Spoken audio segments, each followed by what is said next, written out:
Apparently, George Lucas is working on an Obi-Wan movie. I'm not convinced. I mean, look at the source. Well, former British Foreign Secretary hints at George Lucas directed Obi-Wan Kenobi. Look at this image on your screen. Look at this man. Do you know who this is? This is Boris Johnson. Okay, Boris Johnson recently spoke at the Democratic Unionist Party conference where he hints at George Lucas might be returning to direct Obi-Wan Kenobi. Look at this man's face. That gives you nightmares.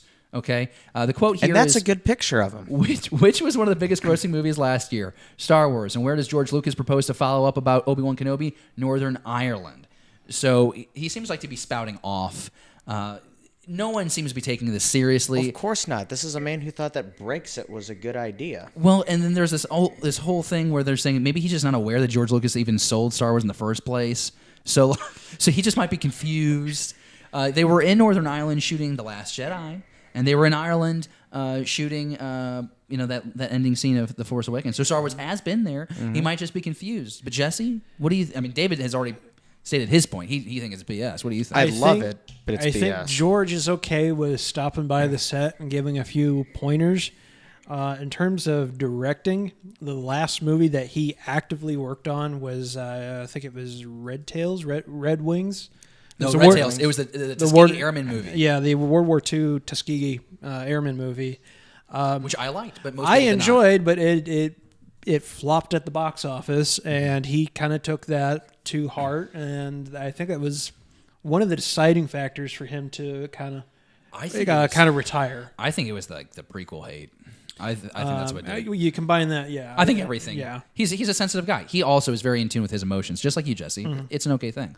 Is it fair to say, though, we all kind of agree that this isn't going to be happening, but if an Obi-Wan story is told, doesn't the streaming service, Disney Plus, seem like the most logical place to go? Yep. Why do one movie that could be a risk like Solo was for Disney?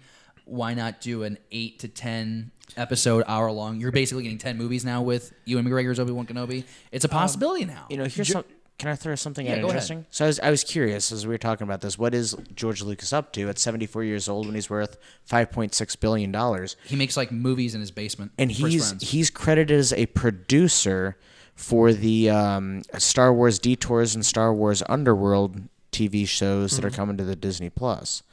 So that's interesting. He's not credited as a writer for them. He's credited as a characters based on characters created by for that. But he's got producing credits on those. That's it. Well, he's been on set of The Mandalorian, we know. Yeah.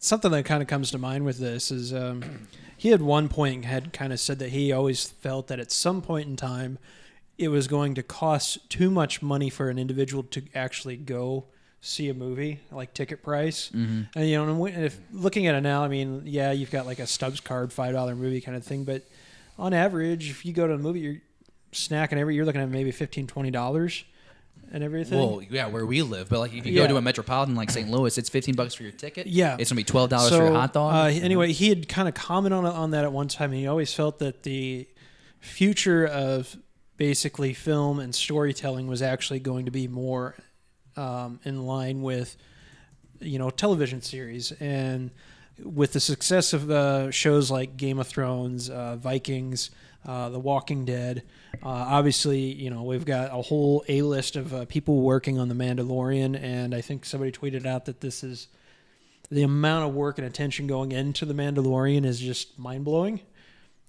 So it just kind of makes me excited for these television shows that they're working on. I think that we're going to get the stories that we want out of these shows in comparison to films. Sam Cooper joining us on the live show in the live chat says that would be the best way to do Kenobi beyond a doubt. So he's also in favor of seeing this thing become a TV show for the streaming service. We definitely want to know what you think. If you're watching us live, comment down in the live comments. If you're catching us on the rewind, comment down below. Do you like this idea of seeing Obi-Wan Kenobi transition over to the TV series, streaming service, Disney Plus? Let us know down in the comments below.